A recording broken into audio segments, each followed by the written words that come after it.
The city's most powerful billionaire was having lunch with his son, who was in a wheelchair, at a luxury restaurant when they were unexpectedly stopped by a poor girl. With a confident stride, she approached and with astonishing calmness said, "Give me something to eat, and I will heal your son." The father laughed and looked at her mockingly until the impossible happened right before his eyes. In the main hall of one of the city's most expensive restaurants, where the cutlery was silver and the waiters moved like shadows, trained not to notice outsiders, sat Andres Solomanco. His name inspired awe in businessmen and made judges back down. In a dark, impeccable suit with a stony expression, he didn't smile and didn't even need to smile. The air around him was heavy enough to ward off any attempt at sympathy. His eyes held a mix of absolute power and irreparable emptiness. Next to him, his legs motionless on the footrest of a wheelchair, sat his 9-year-old son, Eduardo, small, silent, with kind eyes but always waiting for something that never came. 5 years ago, he lost the ability to move his legs after a car accident. Even the best doctors in the world couldn't change his condition. Andres looked at his watch for the third time in 5 minutes. He tapped his fingers on the table irritably. 3 award-winning chefs worked in the restaurant, and they were taking so long to prepare the dish. The waiter appeared hastily, though without apparent reason. The food was served on time, but it wasn't about time. The problem was Andres, a man who had no patience for slowness, even when the whole world demanded patience. "It'll be ready soon, sir. Just another minute," the waiter said. Andres didn't reply, just looked away and exhaled irritably through his nose.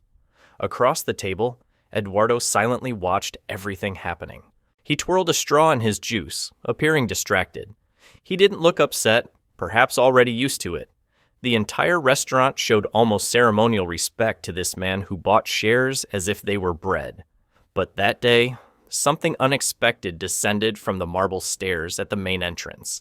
It was a girl, simple clothes, hair in 2 braids, large dark eyes like a moonless night. Her presence had no cry, but it also required no permission.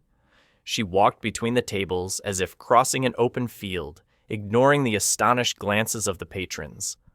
"Where did this girl come from?" a woman whispered, pressing her purse to her chest. "Security," a man quietly told his wife, while the waiter hesitated. Should he stop her or pretend she didn't exist? But she didn't stop.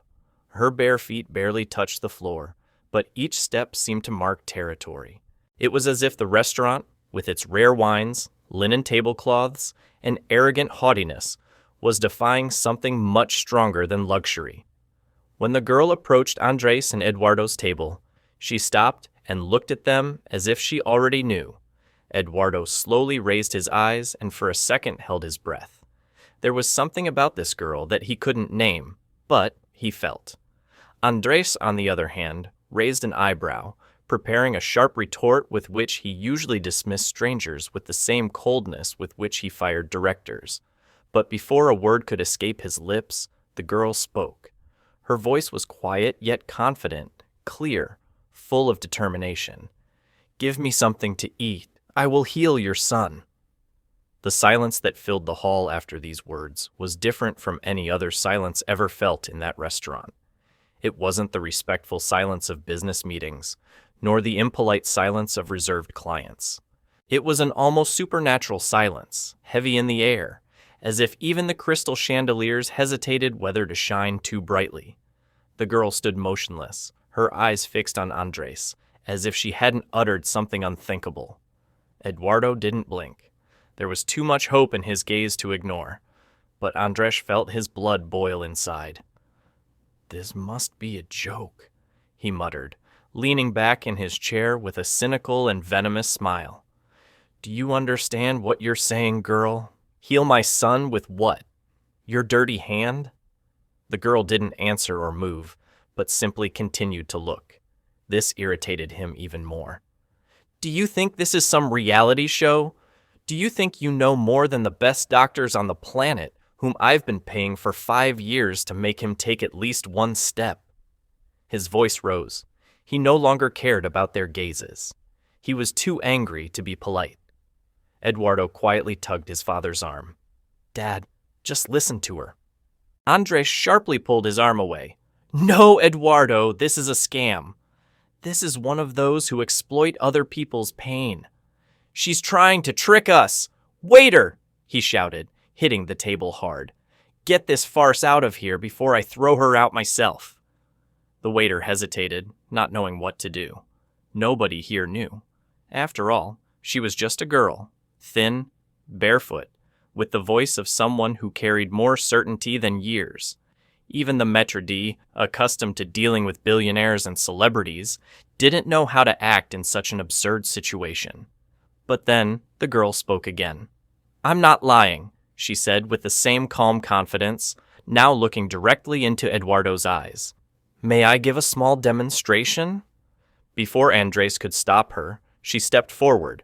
Her feet made hardly any sound, and her gesture was as gentle as it was unlikely. She knelt before the wheelchair and placed her hand on the boy's legs. It wasn't a medical touch, nor a religious one like a priest's. It was a simple, pure touch of someone who believes in what they are doing and what can happen. Eduardo trembled slightly, almost imperceptibly. A deeper breath, tension in his toes, but nothing particularly remarkable. No visible miracle, no light, no sounds. Just the mystery of the moment and an expectation that had yielded nothing yet. The girl respectfully withdrew her hand, stood up, stepped back, and simply said, "Sometimes it takes a few minutes." Andres exploded without breaks, without censorship, without any remnants of civility. "That's it! That's your great trick," he shouted, standing up abruptly. "You just touch his legs and expect us to believe. My son is paraplegic, understand? He won't walk just because you laid your hands on him." The entire restaurant was stunned. The tone, the content, the lack of respect, everything was brutal. The girl didn't answer, lowered her head, and left without a word, not running. She simply headed back the way she came, with the same calm confidence of someone who knows they've already done their part. And even as she left, it seemed something lingered there. Andres sat down again, sighing heavily, clenching his fists. Eduardo was silent, but his eyes were still fixed on the door through which the girl had left. There was a new glow in them, the glow of someone who had felt something they couldn't explain even with their own body. The waiter, as soon as he placed the dish on the table, already regretted not having pretended to trip on the way. The atmosphere in the restaurant, previously filled with refined whispers and background music, was now suppressed by another, unbearable silence, the kind that comes after something cruel, unnecessary, and irreversible. Andre remained seated, but his posture was aggressive. His fists still clenched the white tablecloth, his jaw clenched, his eyes staring into space. There was no triumph in his rage, just the shadow of a man who, though he wouldn't admit it to himself, had gone too far. On the other side of the table, Eduardo held his fork, unable to lift the food to his mouth. His chest rose and fell to a different rhythm, as if something was moving inside. Suddenly, he gently put down the cutlery and placed his hands on his legs. He lowered his gaze, frowned, and almost silently whispered, "Dad!" Andres didn't react. He was still staring at the wall, trying to contain the storm he had created. "Dad!" the boy repeated in a thin voice, mixed with fear and surprise. "My legs are warm!" His father slowly turned, first with disbelief, then with a slight fear in his eyes. "How is that? Warm?" Eduardo touched his knee with his fingers and swallowed. "I really feel something." The words came out hoarsely, as if fighting for their existence after many years of silence. Andres straightened in his chair, walked over, and took his son's face in his hands, making him repeat, "Say it again." You... Do you feel some tingling, Dad? My legs are tingling.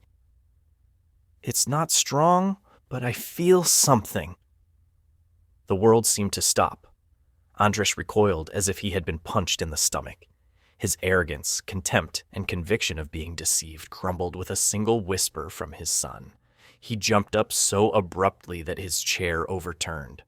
The waiters flinched, their gazes turning to him, but this time he didn't care. He grabbed his jacket, threw a bill onto the table without counting or valuing it, just eager to leave, and burst out through the restaurant's main entrance, pushing customers aside. On the scorching summer pavement, his eyes desperately searched the surroundings. "Girl!" he shouted, not knowing her name. "Girl, where are you?" He ran to the corner, looked around, crossed the street without looking at the traffic light, almost hit by a taxi.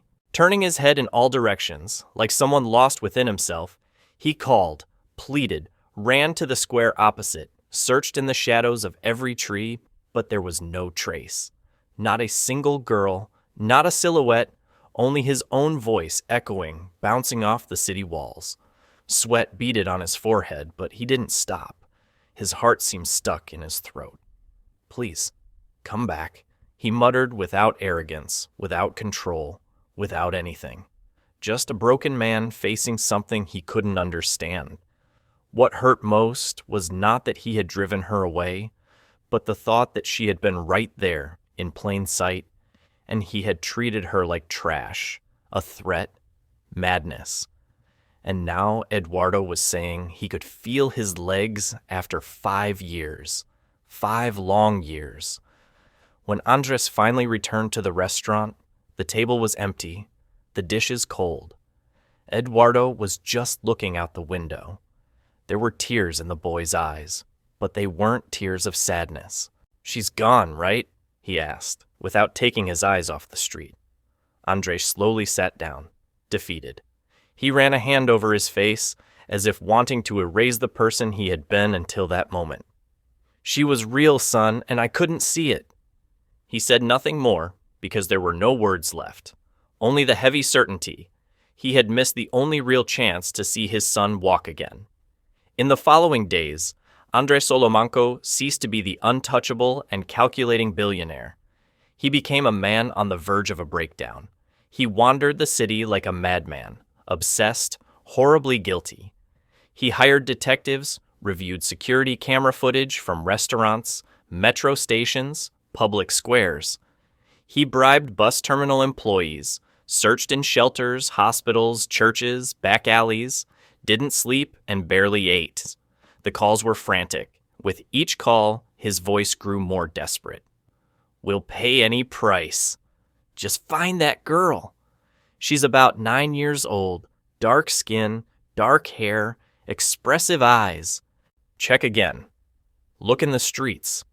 I need to find her." While the world around tried to go on, Andres plunged deeper into the hole he had dug for himself, and no money, it seemed, could help him get out. Eduardo, in turn, also felt the absence. For a moment, hope returned. He was able to wiggle his toes and smiled. He said, "Dad, it's starting to get warm again." But then, as if time ran out, everything stopped, his legs went numb again. The sensation disappeared as if it had never been there, and that broke Andres. "It can't be just a coincidence," he repeated over and over, pacing the room. "She started something, and I kicked her out." On a cold night, after more than a week of searching, the phone rang. Andres answered the first call. On the other end was the voice of one of the hired men. "Mr. Salamanca, we found a girl with the described characteristics. She's with her mother at a shelter in the northern district." As soon as the call ended, Andres was already holding his car keys. His face was haggard, his eyes sunken, his beard unshaven. He no longer looked like the intimidating and authoritative director, but rather a father begging for forgiveness. The shelter was simple, modest, with peeling walls and a concrete staircase worn by time. Upon arrival, he was met with distrust. No one understood what a man with a luxury car was doing there at that hour, but he merely showed the girl's name and description and went on. He walked through narrow corridors adorned with children's drawings taped to the walls, broken toys, mattresses on the floor. The smell of disinfectant barely concealed the dampness. Each step felt like a heavy journey into a past he had buried. When the door to one of the rooms opened, he stopped. His gaze immediately fell upon the sleeping girl, curled up under a thin blanket. It was her, the same one who had defied his pride with an unperturbed gaze, who had touched his son's legs with quiet faith. But when he saw the woman next to her, sitting with a subdued expression, the ground seemed to disappear beneath his feet. Andres took 2 steps forward, but stopped, completely disarmed. "No, this can't be," he whispered, his voice trembling. The woman slowly raised her face. Despite the time, the traces of life, the thinness and fatigue in her eyes, she recognized him. "Angelica," she said, as if seeing a ghost. She showed no surprise. Her face hardened, like someone expecting the return of an old debt. "You didn't recognize me for a long time, but yes, it's me, Andres." He took another step, as if still doubting. "What are you doing here?" She's your daughter?" Angelica nodded with a slight movement. "Yes, she is. And you kicked her out of the restaurant like a nuisance, just like you did with me." The impact of her words was like a fist. Andres took a step back, his thoughts drifting far into the past. Angelica. She had once worked alongside him, one of his brightest, most reliable employees, admired by all. But everything changed when she became pregnant. She began showing up late, missing work. Her performance slipped, and without a second thought, without a single question or shred of compassion, he let her go. "I didn't know what you were going through," he said quietly. "I didn't know. She was your daughter." "Of course you didn't," Angelica replied, her voice calm but firm. "You never tried to." A stillness hung in the air. Andres looked at the sleeping girl, the same girl he had once ridiculed. Now he knew. She was the daughter of the woman he had turned away. His voice trembled as he spoke. "She touched my son, and for the first time in 5 years, he felt his legs. Then she left. But something changed. She started something, Angelica, and I need to understand." Angelica crossed her arms slowly and drew in a long, steady breath. In that moment, there was no room for forgiveness, but the doors weren't entirely closed either. "The question isn't whether you want to understand. The question is, are you ready now to hear what you didn't want to hear before?" "Yes, please," Andres said in despair. Angelica was silent for a few seconds, as if the words were stuck in her throat. But, looking at her sleeping daughter, her chest seemed to finally release everything that had been held back for years. "Do you want to know what happened after you fired me?" "Well, Timmy," she began in a firm but broken voice, "I'll tell you. After you kicked me out pregnant without even listening, my life became a battlefield. I couldn't find a job anywhere. No one wanted to hire a pregnant woman." Andres lowered his eyes, overcome with a mixture of shame and helplessness. "I spent my pregnancy in a shelter, sleeping on a stale mattress among rats. I gave birth alone in a crowded public hospital. No one around. When I left, there was nowhere to go. It was just me and her. I tried to breastfeed her in the cold when we had no food. She grew up on the streets, in shelters, in soup lines. I saw her lose consciousness from lack of blankets, from hunger." She ran a hand over her face, as if trying to erase a film she never wanted to watch. "It all started when you decided I was no longer needed because my productivity dropped. Of course, it dropped. I was creating a new life, but to you, I was just a red figure." Andres was breathing heavily. He wanted to justify himself, to apologize, but he couldn't find the words for what he was hearing. "She grew up like that, without a room, without toys, without a birthday. But from childhood there was something special about Iris. Her gaze, her presence. I don't know how to explain it, but she felt when someone needed something. She would approach the right people at the right time, never for attention, as if she saw what no one else could." He looked at his daughter with tenderness and continued. "One day she saw a man on a bench who was crying. She told me, 'He needs help, Mom. He's sick inside." When she approached and touched him, he collapsed and cried like a baby. He said he was going to commit suicide, but he didn't because the girl sat next to him and said, "You're still good." This happened many times. Sad, sick, broken people. She just feels. There are no other words. Andres looked at the girl as if in the presence of a saint. His mind was still trying to grasp that this small, rejected, and invisible girl to the world had not only saved the lives of strangers, but now, perhaps, the life of his own son. "I saw her enter the restaurant as if she knew where to go," he said quietly, because that's exactly how it was. That day she woke up and said, "Today we will find someone important. I will help," Angelica said. "And she only wanted one plate of food in exchange," Andres added. "She wasn't asking for food as payment. She was just testing you, wanting to understand what kind of person you are." Angelica slowly stood up, crossed her arms, and looked him in the eyes.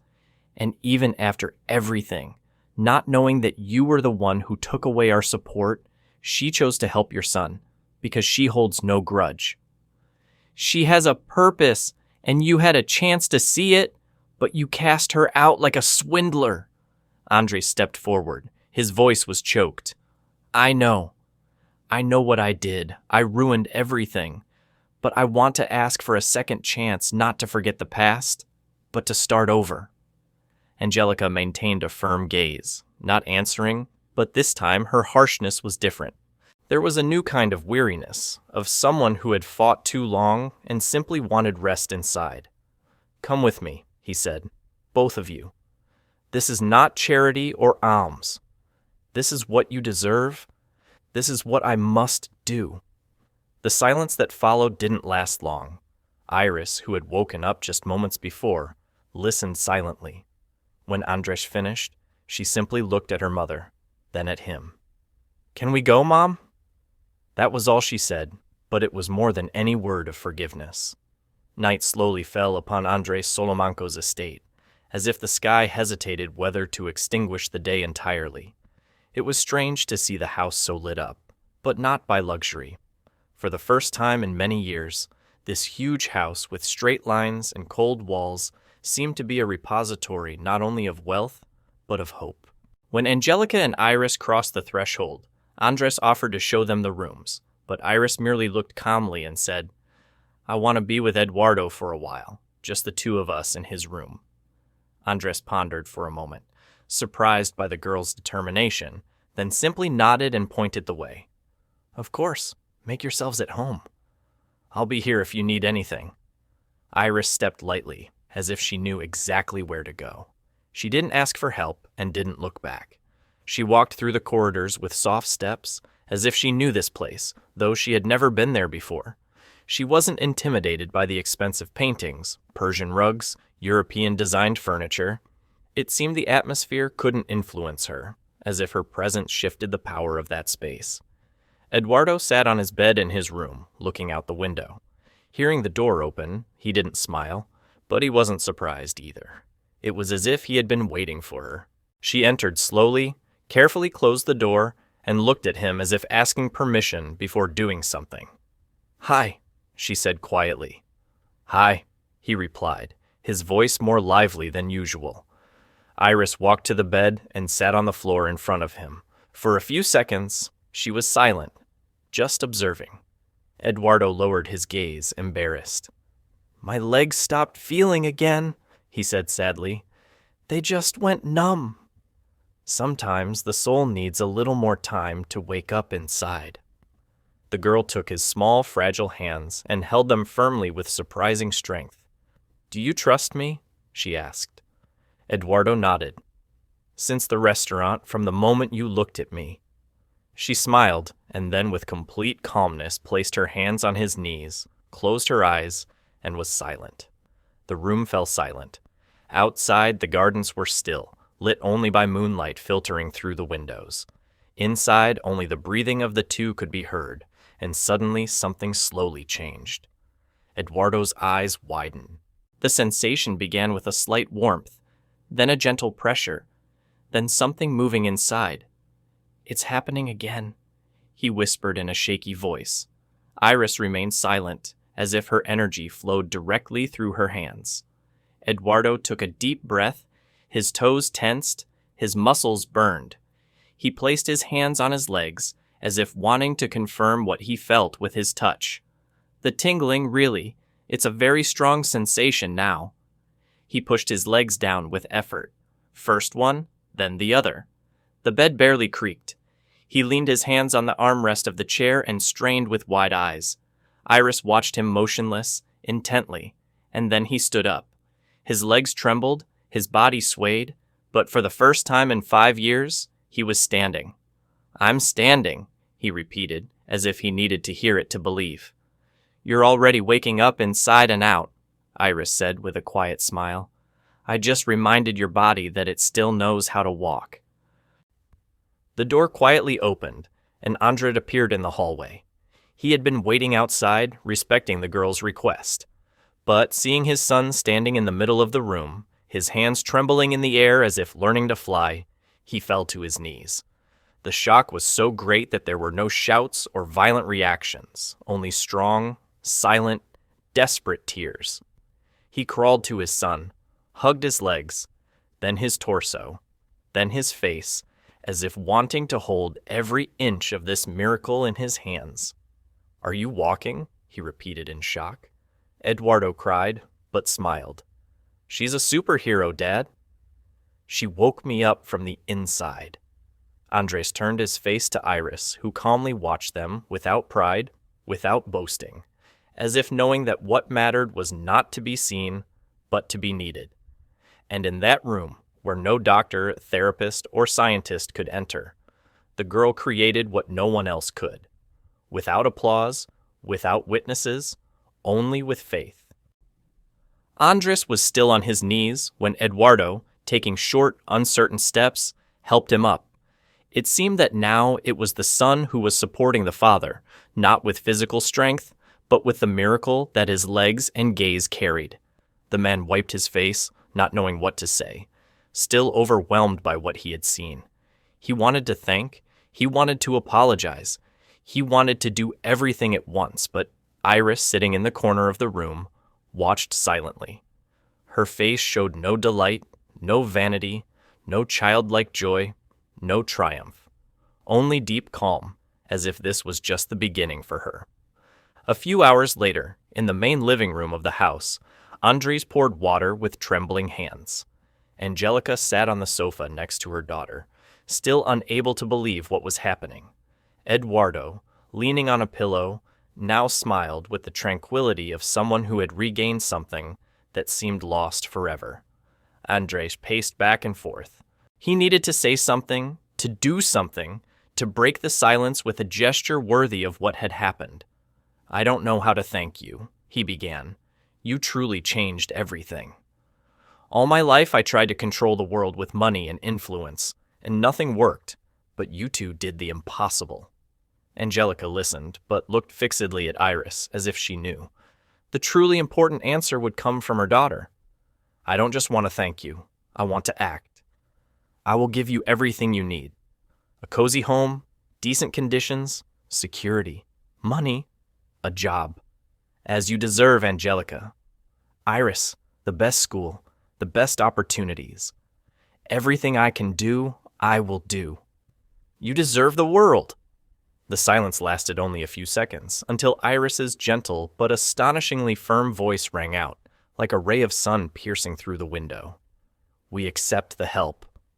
Andres sighed with relief, but before he could smile, she continued, "But that's not enough." The words resonated through the living room with a power disproportionate to the size of the body that uttered them. Andres frowned in bewilderment. How is that not enough? Iris looked at him directly, without anger or arrogance, with a clarity that came from deep within, like someone who sees beyond the surface. "You must truly change, not just to help us, but to become a person who hurts no one else." Andre remained motionless, as if standing before an invisible court. Eduardo slowly sat down, watching intently. Angelica also remained silent. "You have much, Mr. Andres.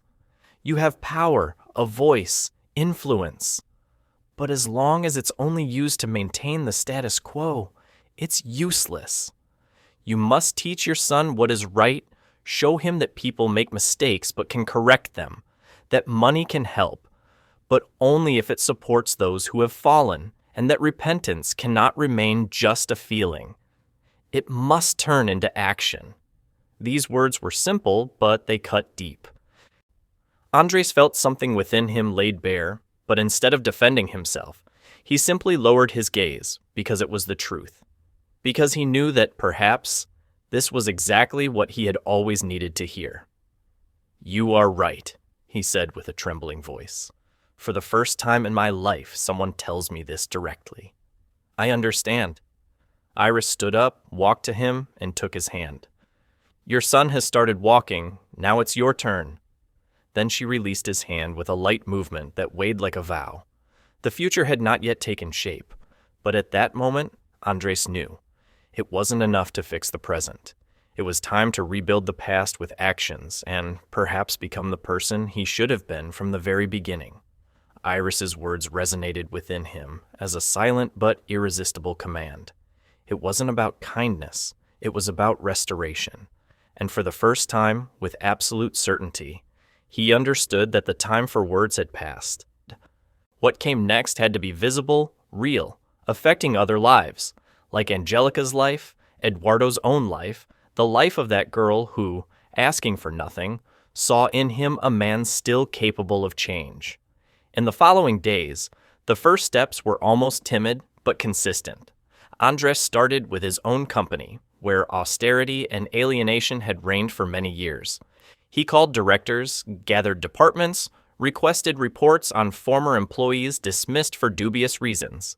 He created an internal committee to review all dismissals from the last 5 years.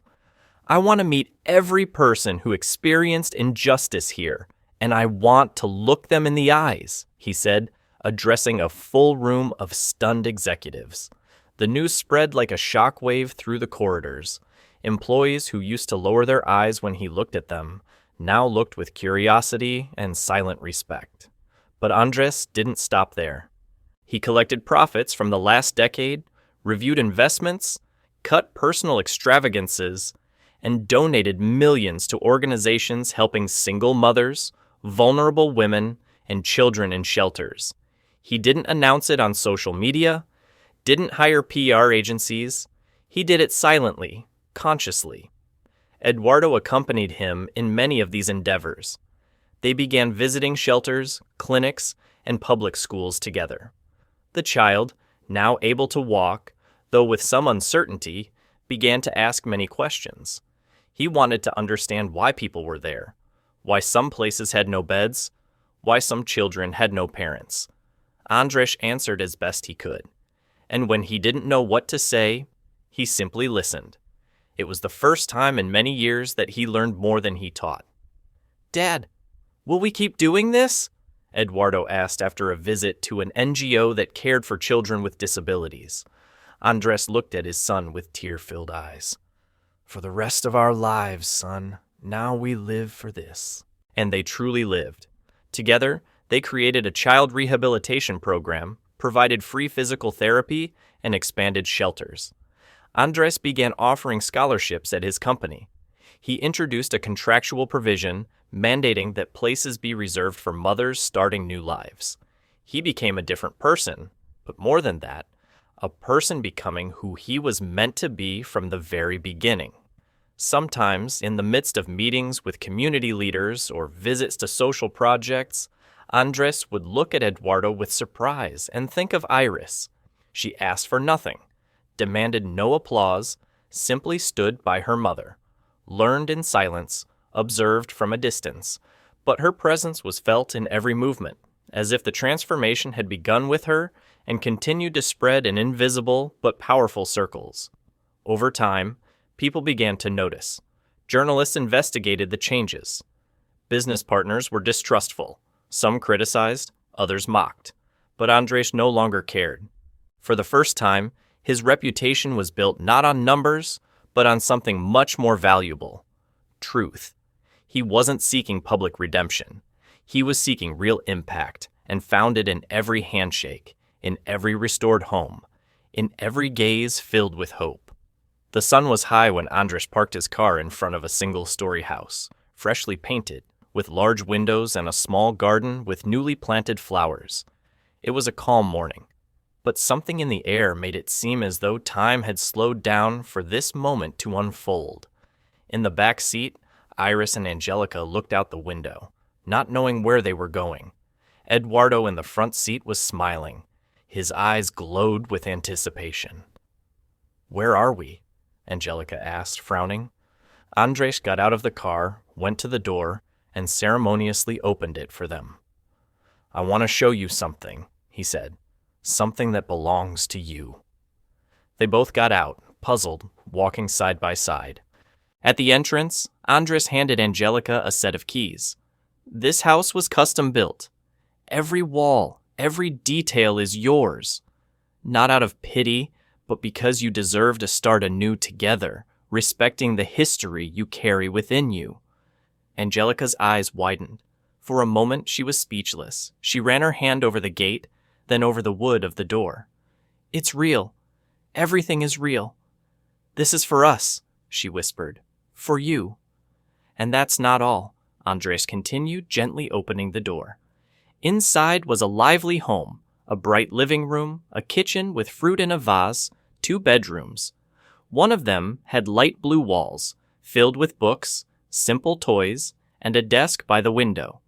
On the bed lay a new school uniform, neatly folded, with Iris's name embroidered on the pocket.